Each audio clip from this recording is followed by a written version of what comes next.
So,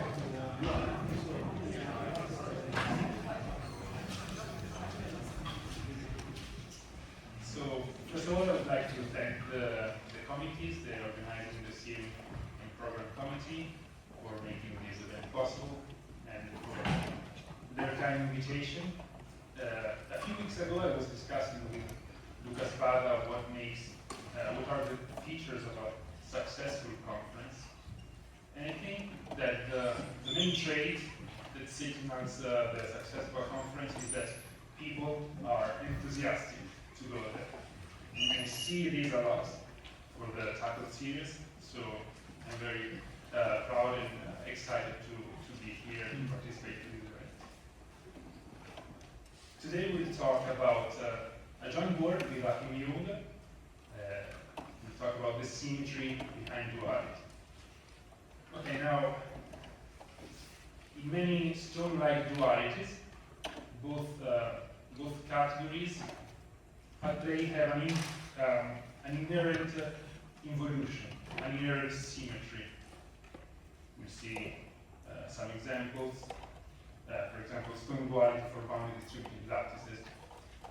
And in some other dualities, there is a partial symmetry. There are signs of symmetry, but not a full one. So the main aim of this work is to try to see if we can embed some of these dualities into a larger framework where we have such a symmetry.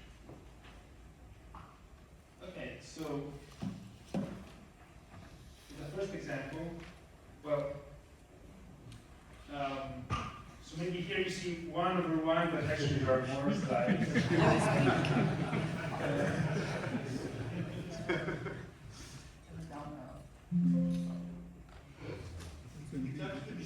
It's the long arrow. Yeah.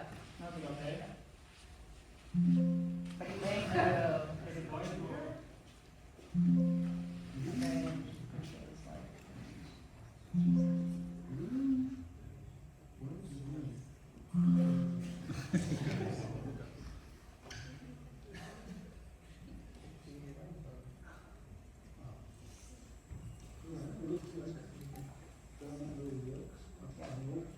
Okay, thank you.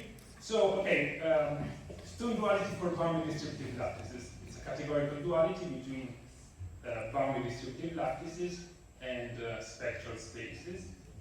Now, it's not important to know exactly the definition of spectral spaces for this talk, but this allows to see every bounded distributive lattice as the bounded lattice of compact opens of a spectral space. So, for example, let's take this lattice, the kite. It may be realized as the lattice of compact open of that of this spectral space here. Now, I depict it just as a poset in this case, because for finite spectral spaces, they're just you can depict a finite poset, and you take the upsets as a topology, and if you see every subset here is compact, so the compact opens are precisely the upsets, which give you precisely the kites. Okay, and on the bounded distributive lattice side, we have a symmetry.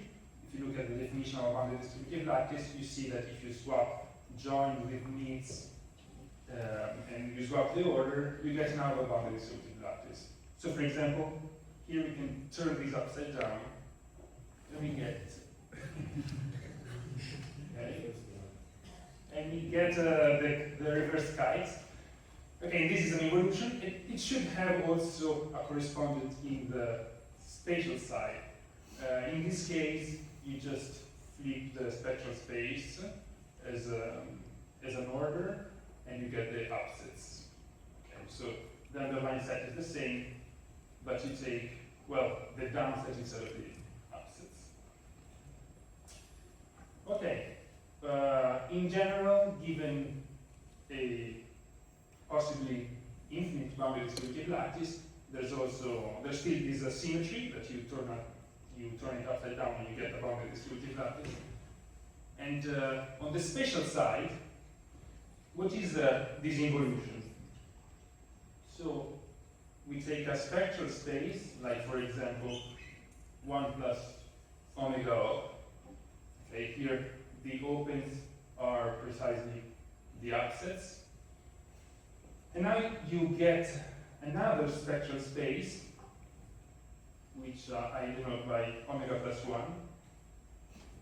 1, where the opens are precisely the complement of the compact saturated set of the first one.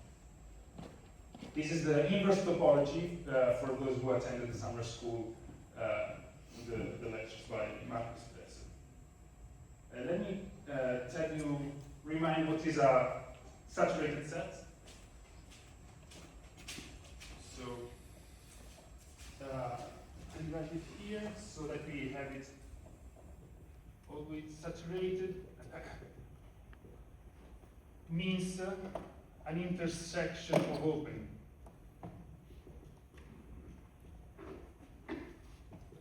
For T1 spaces, every set is saturated, so this notion is irrelevant. But in this context, it matters. And you can also see it as is equivalent to being an upset in the specialization order. Where I recall the definition of specialization order is x is less or equal than y. With Tresser denoted it in this way, y converges to x. If every open containing x contains also y. Okay? And here the compact saturated are saturated, so are the upsets. They are compact, so every upset here is compact except omega, so everything but the last point. Okay, if you take the space with the topology given by the complements of the compact saturated sets, you get this other space where every upset is open except the singleton dot. Okay, so the self-ordered duality of ambidextrous lattices is reflected on the spatial side by this de Graux dual process. And what does this mean? Well, it means that we have a symmetry between open sets and compact saturated sets. So just like if you prove a statement for boundary distributive lattices, you get for free another one dual where you swap joints by nits. And same thing for spectral spaces. If you prove a statement involving open and compact saturated sets, you get for free another one where you swap the two. So just as an example, if in every spectral space, every open set is the union of the compact opens in which that are contained in it. So it can be approximated from inside. And then if you prove this, you know also that the symmetric statement holds. So now instead of every open, we take every compact saturated set. Now instead of union, we take intersection because this de Graux dual takes complements of compact saturated sets. And so we get intersection. The notion of compact open is self-symmetric because every open is saturated, so compact open can also be expressed as compact saturated and open. And so we get that every compact saturated set is the intersection of the compact opens that contain it. Okay, but there are some natural generalization of stone duality for boundary distributive lattices. For example, you can remove the top, and you get a duality for distributive lattices with bottom. They correspond to generalized spectral spaces, which are like spectral spaces, but the whole space may fail to be compact. Okay, so an example is a chain omega up, where every upset is open. And if you compute the compact opens, it gives you a bounded distributive lattice with bottom, in this case omega. The compact opens here are the finite upsets. Okay, but here we do not have anymore a self-symmetry, because if you swap a boundary lattice with bottom upside down, it may fail to be still a lattice with bottom. For example, here we get omega, which is not anymore a boundary lattice with bottom. And on the spatial side, this is reflected by the fact that for that generalized spectral space, well, if you take the components of the compact saturated sets, these do not form a topology for a generalized spectral space. In fact, it doesn't even form a topology because the whole set is not compact, and so the complement is not open. So the complement of compact saturated sets is not open.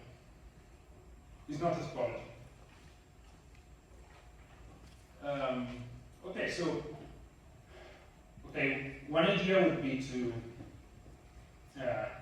generalize this, to restore the symmetry, to generalize this to a setting, to a duality for distributive lattices without bounds. Okay, there are already some dualities with Priestley spaces with 2 points, but here we will try to focus on possible dualities like the one for generalized spectral spaces where you take compact opens. But the difficulty to overcome is that for every topological space, if you take the compact opens, it will always include opens, the empty set. So it will always have a lower bound, a minimum. And the idea to resolve this, at least for the purposes of having some symmetry, a duality with a complete symmetry, is to weaken a little bit the notion of a space and not insist that, for example, the empty set is an open set. Okay, so the goal I will present is a self-dual framework that extends some of the dualities already present in the literature, and the idea would be to relax a little bit the closure properties of opens. Okay. To locate exactly our work, it's useful to have this picture in mind. So the mathematical structures that are involved in these dualities are in 3 places. So there are spaces, like spectral spaces, on the far left, and on the far right we have a finitary algebraic or ordered structure, like bounded distributive lattices. And it is sometimes useful to get a duality instead of directly from spaces to finitary structures, to pass by this middle step where we have infinitary algebraic or ordered structures, like spectral frames. And in our work, actually, we just focused on the first correspondence. So the correspondence between spaces and infinitary algebraic structures. So these are where our work is actually located. At the end, I will mention which is the picture that completes these 3 steps. Okay, and but probably one of the main dualities between spaces and infinitary structures is the one between sober spaces and spatial frames, also known as locales, where you associate to a sober space the lattice of opens. So we'll and here the problem is that the class of sober spaces, well, has a partial symmetry, not a complete one, but has signs of a symmetry. For example, let's just look at closure properties. Now, open sets are closed under finite intersections, and similarly, compact saturated sets are closed under finite unions. Okay. So if we want to have a duality where we have, that includes sober spaces, and we have this symmetry, we can keep this assumption on open sets. Although we will not need it, so actually we will throw it. But we can restrict to this case. And let's say the asymmetry comes for example, binary unions of open sets. These are always open, but symmetrically, a binary intersection of compact saturated sets need not be compact saturated. So if you want to have a symmetrical setting that includes sober spaces, we do not want to require compact saturated sets to be closed under intersection, and so neither open sets can be closed under unions. And similarly, the nullary case, so empty is open, but a sober space may fail to be compact. So also we will dispense, we will not insist that the empty set is open. However, directed unions behave well. Now, you know that open sets are closed under arbitrary unions, and an arbitrary union, you can decompose it into, you can make all finite unions and then take a directed union of these. Let me recall what is a directed set, poset.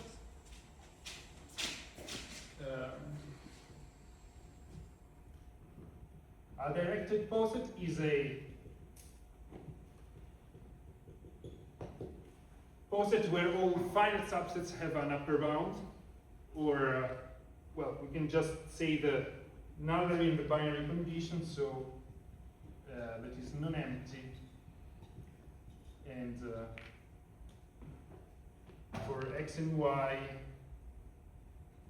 in the poset there is an upper bound.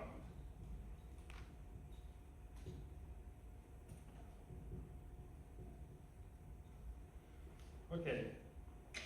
Open sets are clearly closed under union of directed families of open sets.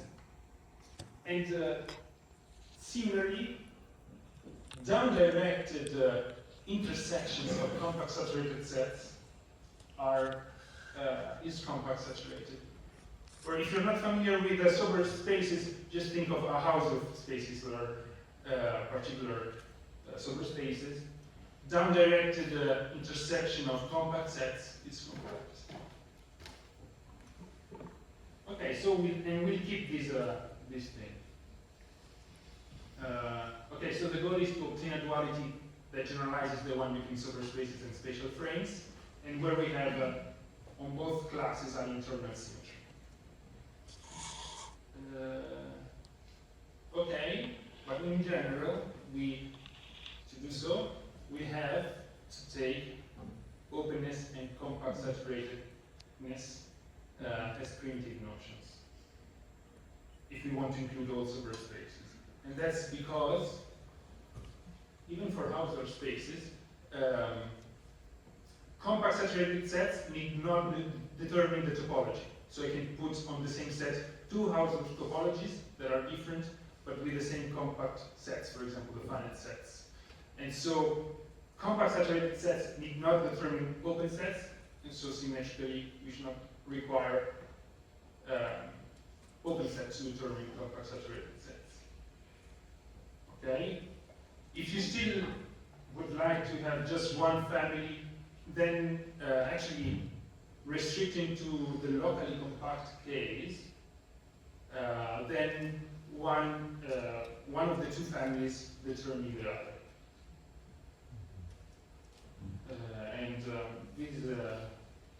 This is okay because many dualities that come from finitary structures are actually with the locally compact objects. Okay, so the main result will be a duality between a category of sorted spaces, which are these chaos spaces that I'm going to define, and a point-free version of this. Okay, a chaos space is a triple. XKO. How should you think about this? If you're familiar with subspaces, take a subspace and take as X the first coordinate, the space itself with the specialization order, and as K the family of compact saturated sets, and O the family of open sets. If you're not familiar with subspaces, but maybe with Hausdorff spaces, you just take X with the equality as order, and K is just the set of compact sets, because every set is saturated. Okay, and by the way, we take the order as primitive, just to have the axiomatization easier, but it can actually be retrieved from both K and O. So it's just to have a simpler axiomatization. Okay, so actually K and O, so we have a poset X, and K and O are sets of upsets. Remember that every open is an upset in the specialization order, and every compact saturated set, since it's saturated, it's an upset. So the conditions we ask is that the family of what we call opens is closed under directed unions. The family of compact saturated set, or just K, the family K is closed under down-directed intersections. And this makes sense because in sober spaces, compact saturated sets are closed under down-directed intersections, which is sort of a sign that we have a partial symmetry in sober spaces. And then we have two more conditions.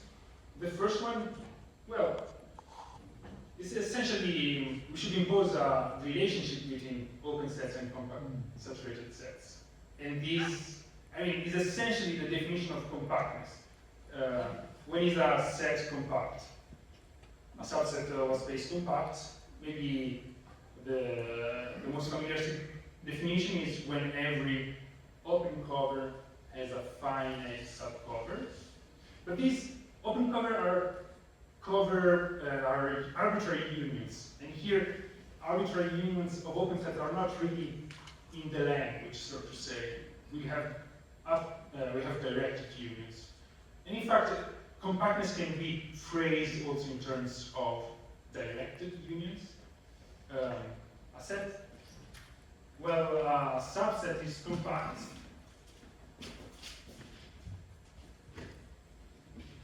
if whenever I cover it with a directed union, we use usually the arrow to say that the union is directed, then there is one of the opens that covers already K. This is an equivalent definition of compactness. All right.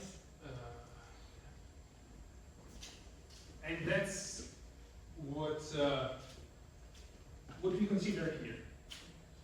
So we say, well, given K and a directed family of opens, if the family covers K, then already one member covers K. And what's interesting is that the symmetric statement, although it does not hold in every topological spaces, it holds for sober spaces. Well, another sign of a partial symmetry in sober spaces, and so we impose this condition here. So whenever we have an open and we have a down-directed intersection of compact sets that is contained in the open, intersection is contained in the open, then already one of the compact set is contained in the open. And okay, and the third condition is this, that principal upsets are compact and principal downsets are closed. By this I mean that if I take a principal upset, it belongs to the class K. And if I take the principal downset, then the complement belongs to the class of O that we think of open sets. All right. So I think these are quite not too complicated as conditions, and these will be the objects in one of the objects in one of the two categories involved in the duality that is our main result. Okay, you can see it covers all superspaces under this identification, and it has a self-duality, meaning, for example, that if I have a chaos space, I flip it upside down as a poset, and I declare as new opens the complements of the compact saturated sets, and as new k prime the complements of the opens, I get another chaos space. And this is kind of an involution. That this is an involution. Okay, just to get familiar with the definition, let's see another example. If you take R, you take as K the family of all principal upsets, together with the empty sets, which we need to ask because we want it to be closed under codirected intersections. And we take as O the open intervals.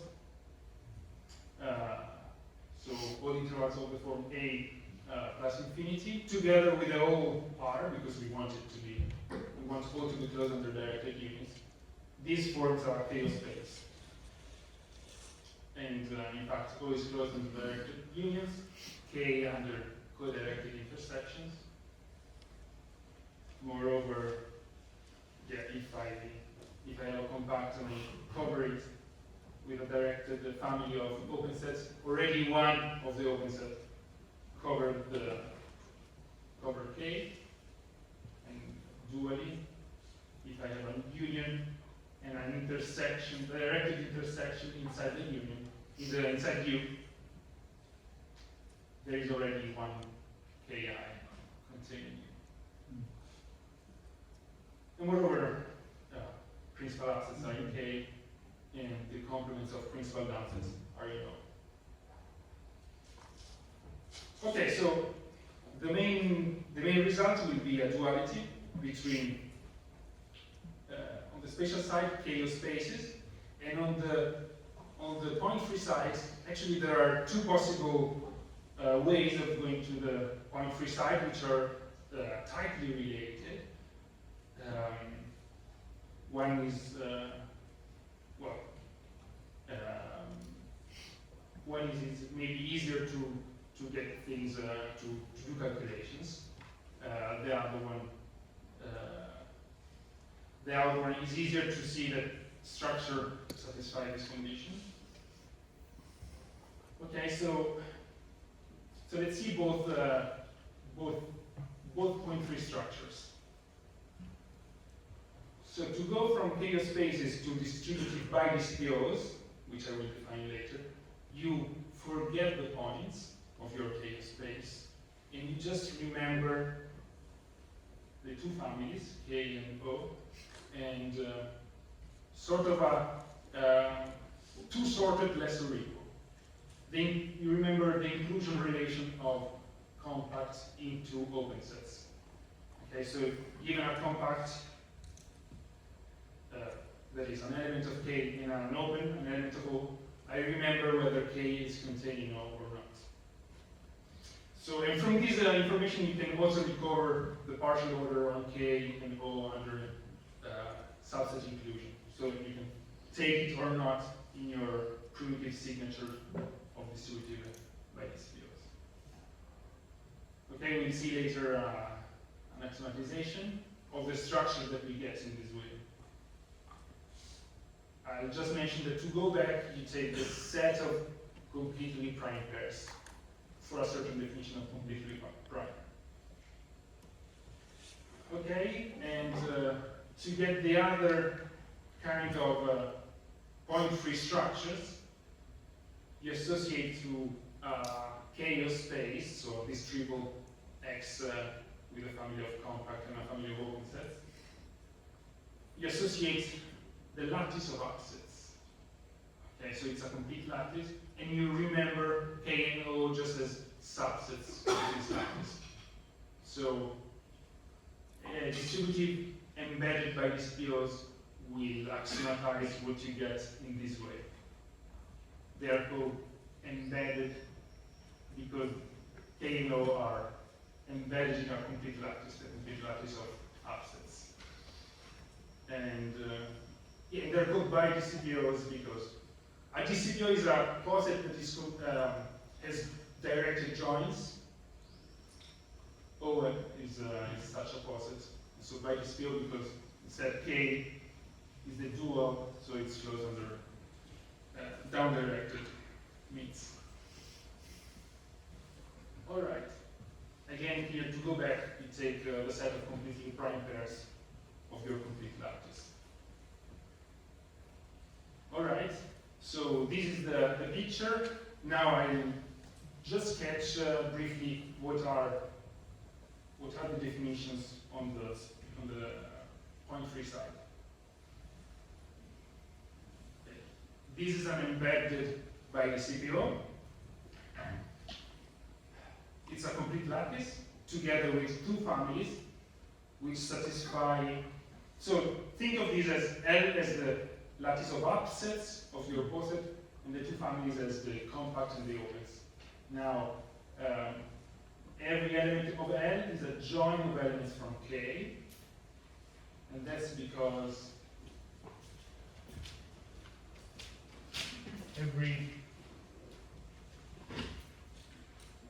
every open is an upset. Sorry, every upset is the join of the principal upsets, which we require to be compact. And dually, every element is a mutual element from O. Then O is closed under directed joins in L, and symmetrically K is closed under down-directed meets. And then we can still express these compactness condition that relate compacts and opens. And finally, an embedded bi-dcpo is called distributive when the complete lattice L is distributive as a lattice. And distributivity is equivalent to spatiality. All right. And okay, probably this is the easiest setting in which to work on the point-free side. But we can also work with these distributive bi-dcpos, which are, remember, you only remember compact, open, and the relational conclusion. And here to go from a distributive embedded bi-dcpo to a distributive bi-dcpo, you restrict the order of L to the two families. Okay. And what's interesting is that, well, you can still write the axioms needed in a very similar way. Okay, this time we have a dcpo and a co-dcpo, and a relation between the two, and this relation acts as a less or equal. I will not go into many details, but also the distributivity here is a bit subtler because you don't have an ambient lattice where you can say, oh, this is distributive.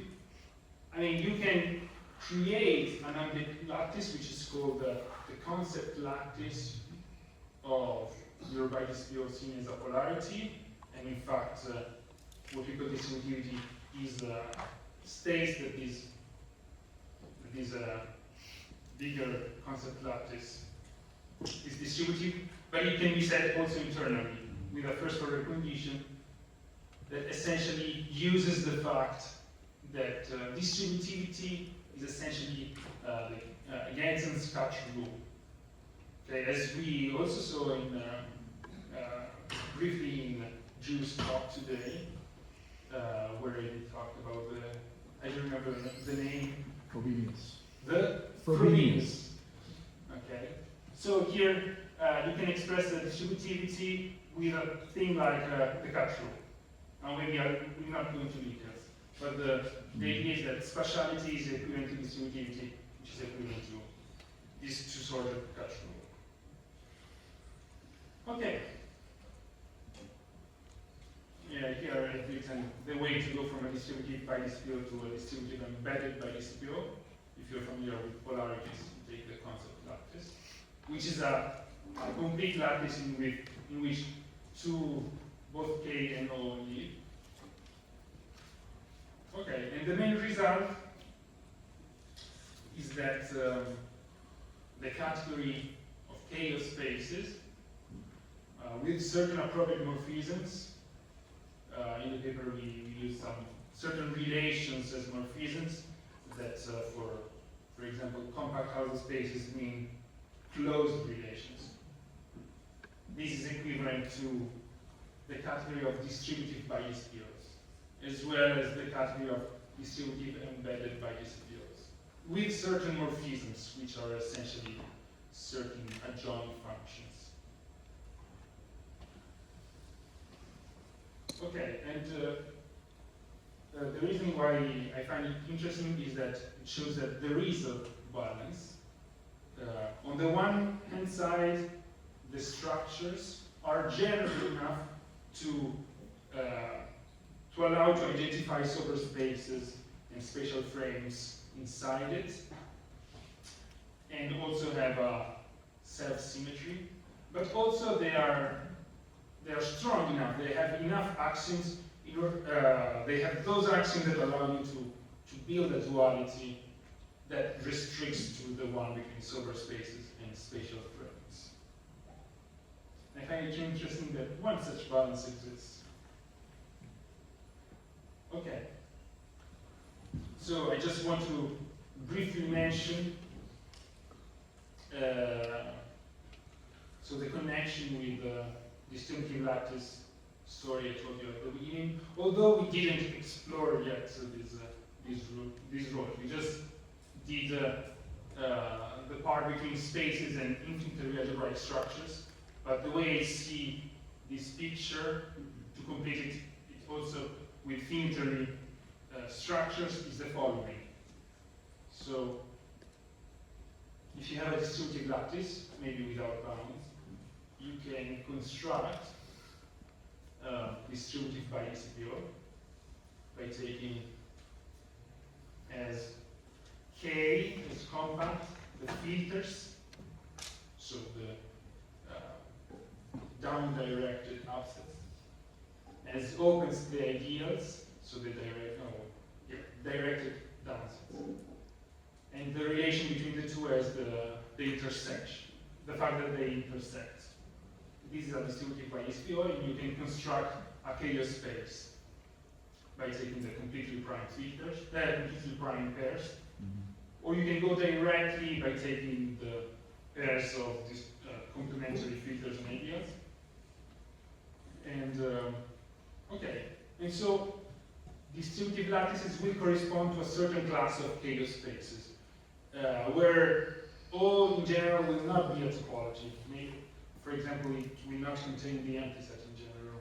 And here, since it will turn out to have these spaces will satisfy a condition called the local compactness, actually, the two families determine each other. So if you want, you can express, instead of using chaos spaces, a set equipped with a family of opens that at least disclose under directed unions. Okay.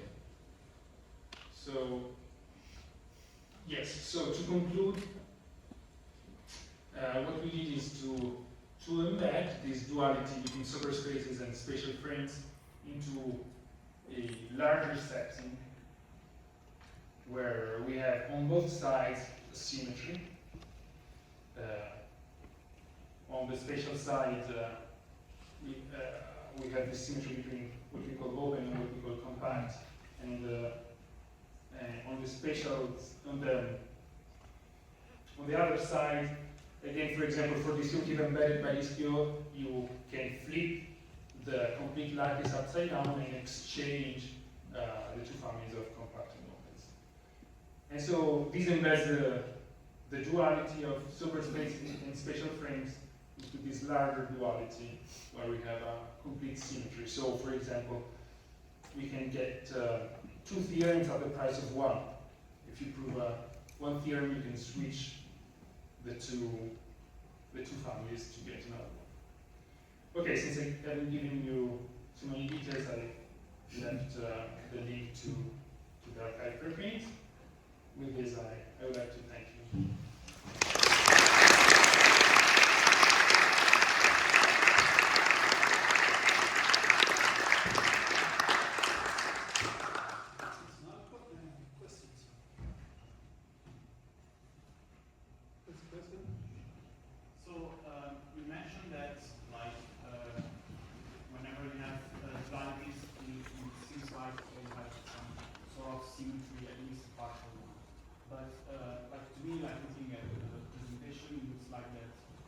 Symmetry is something you can transport to one or two sides via this duality. But what's the real connection between duality and the existence of a symmetry? Is there like a deeper connection? So the symmetry that I see is specifically for stone-like dualities. I saw it especially for stone-like dualities, and I think that the main reason might be that in stone-like dualities you have on the algebraic side an order and usually operations related to the order, and so in the end it may come down to the fact that orders have this sort of self-duality, and somehow this is reflected on the spatial side. Because usually compact sets are related to filters, open sets are related to ideals, and you have still this symmetry between filters and ideals. The definition of filter, you turn it upside down, you get an ideal. Yes, I think this is the case for many stone-like dualities, not for all dualities, but for many.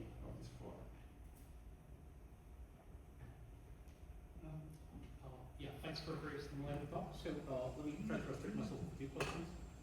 Firstly, one obvious question is, of course, there's another way of making the definition of topological spaces symmetric, which is the bi-topological way. Right? Yes. I guess you have some things to say about that, so I wonder where are some connections between that perspective, right? And my second question is sort of more vague, which is that in our area, I guess the more convincing motivation for topological spaces is the informational one, where the opens are sort of some observable properties, right? So do you have maybe some modification of this information story that would tell you how to think about your KO spaces in this information-like way? Okay. I don't know whether you can think of these opens as pieces of observable facts, and so I don't know, let's say, the philosophical motivation behind it. So I'm not sure I can answer your second question. Regarding the first one, so there's obviously a direct connection with bi-topology. Okay. So the main technical difference is that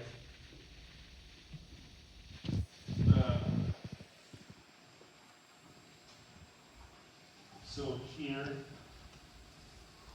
K is intended to capture compact saturated sets. Usually, and the complements of these do not form a topology in general. So for spectral spaces, they do. If you take the complements of compact saturated sets, they do form a topology. But here, they do not. So there's if you want to phrase these in terms similar to bi-topology, you would have two families that are, each one is closed under directed unions. So if you take the complements of the sets in K, would be closed under directed unions. But since we want to include superspaces as a special case just by taking compact saturated sets and not the topology of closed sets it generates.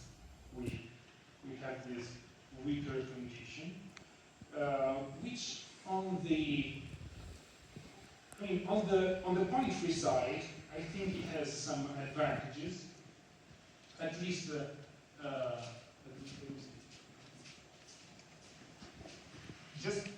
not for just for the intuitions. For example, local compactness. How is it phrased? Local compactness says that for every compact saturated set K,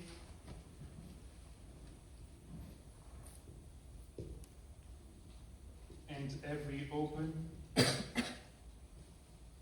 U, there are a compact saturated K prime and open set U prime such that K is containing U prime is containing K prime containing U. I'm not sure whether this is the definition of compact saturated sets you're familiar with, but for example, it's one given in a book on Hausdorff topologies. For Hausdorff spaces, it's equivalent to maybe what the most familiar every point as a compact neighborhood. And so, in many cases, the most immediate relationship between compact sets and open sets is the inclusion of one into the other. And also on the point-free side, it's easy to express this, while if you would instead take complements here, you would say, oh, these could have a relation that says when two things are cover the whole space and when their intersection is and it's nothing. For example, in difference we have these tot and con relations which capture this. But in my experience, it's easier to just use these two things because it all looks like order.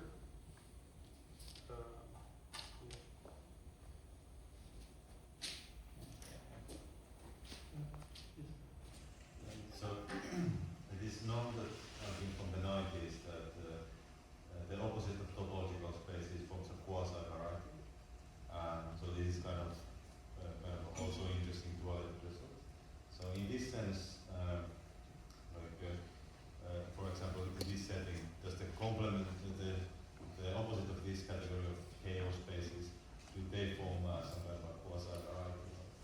Yeah, I don't know. And then again, the other one is that studying this, often these duality results are that some opposite of a variety gives you some kind of a class of topological spaces.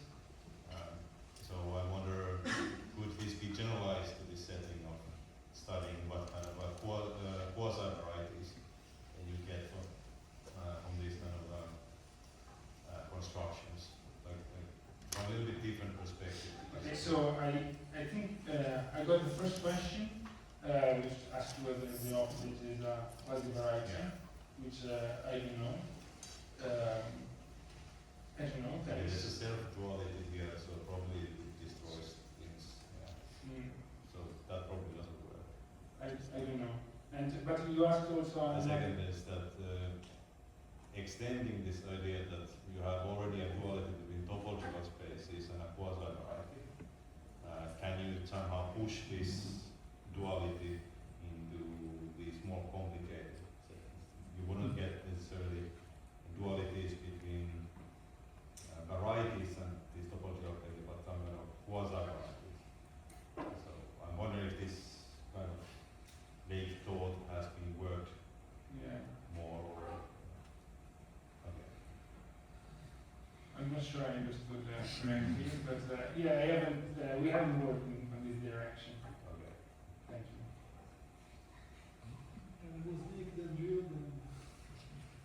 So thank you for the nice talk. So you said that you can empirically support scripture inside the concept lines. Yes.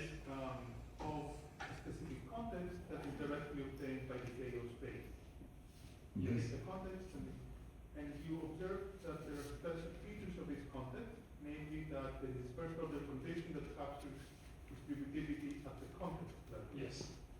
Can you abstractly characterize exactly the context that you obtain from here? Here it's a concrete representation because they're both based on the whole set and you take it, but what kind of context polarities do you get?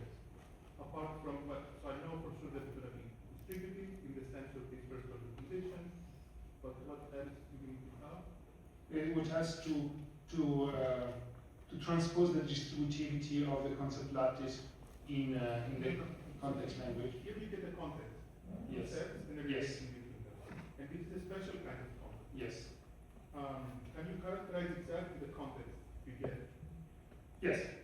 We can characterize it as, in fact, I went a bit quick. So let me see if I can get to the correct question. So you take a chaos space and you consider the context of compact opens and the relation between whether we can characterize this. Yes, these are precisely the distributive bi-dcpos. Okay, which okay here. So this is the definition. Okay, here I'm assuming the order to be let's say primitive, but actually the first axioms weakening extensionality just say that the order is the one inherited from the polarity.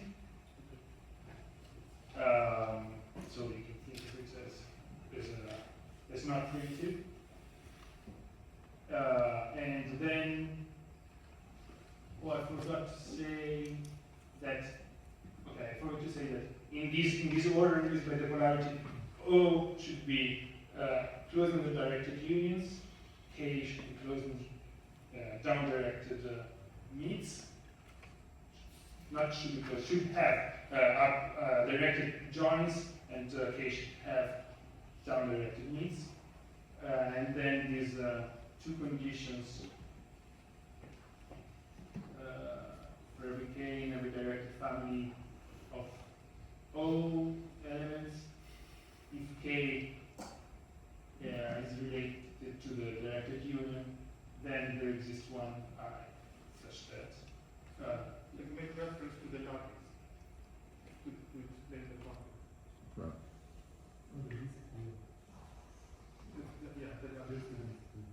no, here, so here I haven't written it, but I'm assuming, there was a point missing that in the with respect to the orders of K and O that are induced by the polarity, O has directed joins, and K has directed meets. So this condition can be expressed without going to the concept lattice. In the concept lattice, it will be still a join. So, okay. You make reference to the order that we use in each one of them. We make reference to the order It's induced. purely context combinatorial. But Oh,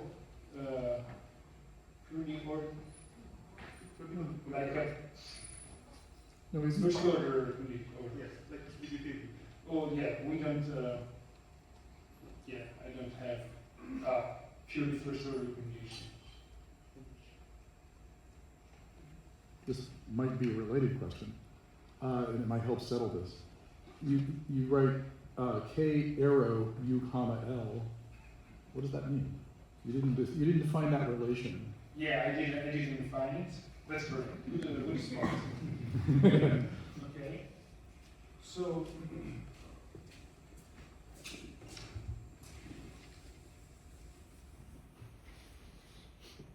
I want to. So there, what I'm saying.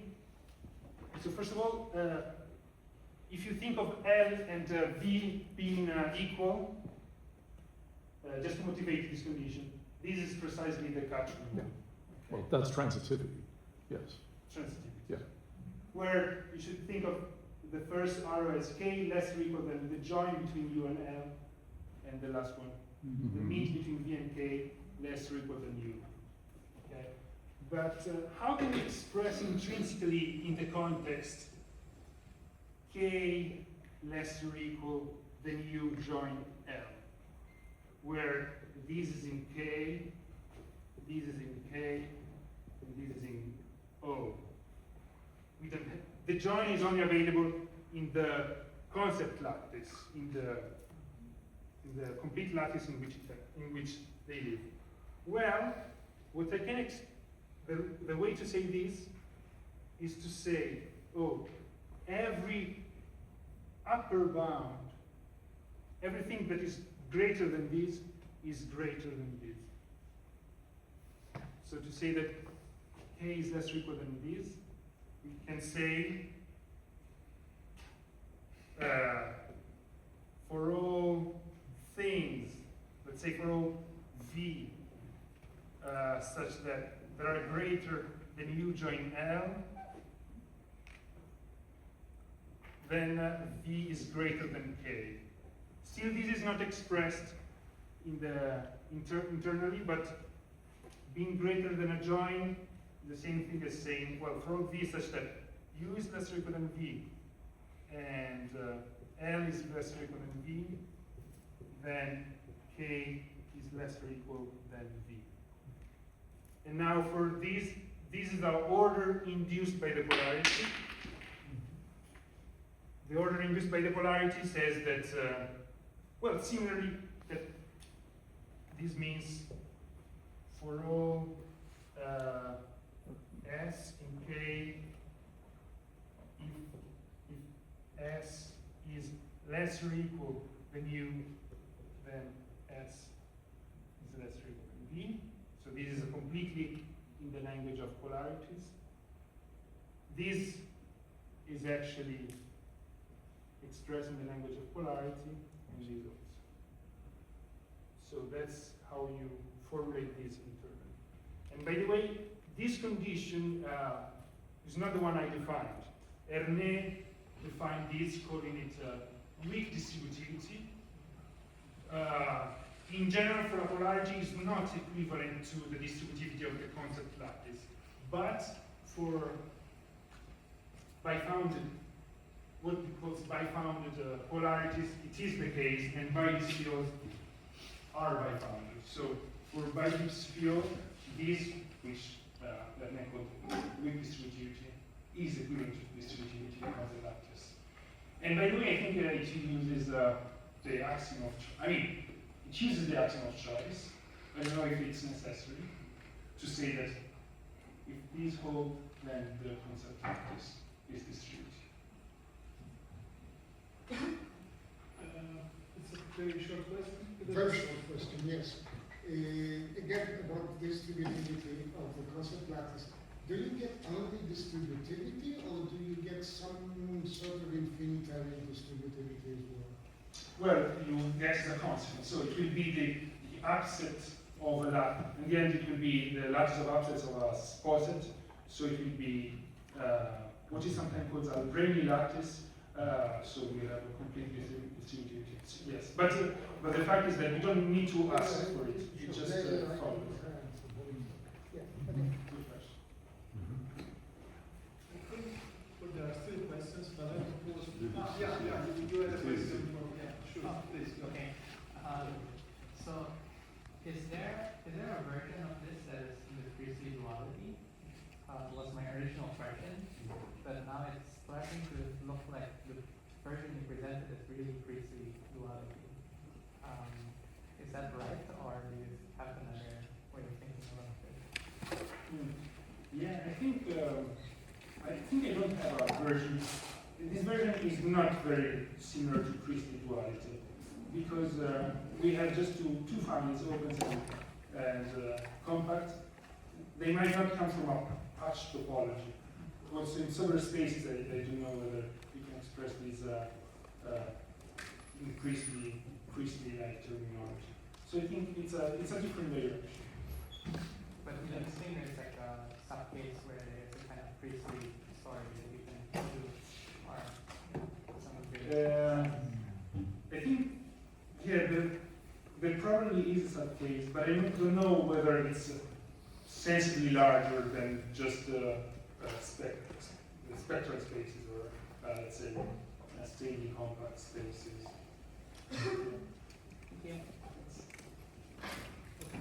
I'm sure there are more questions, so let's move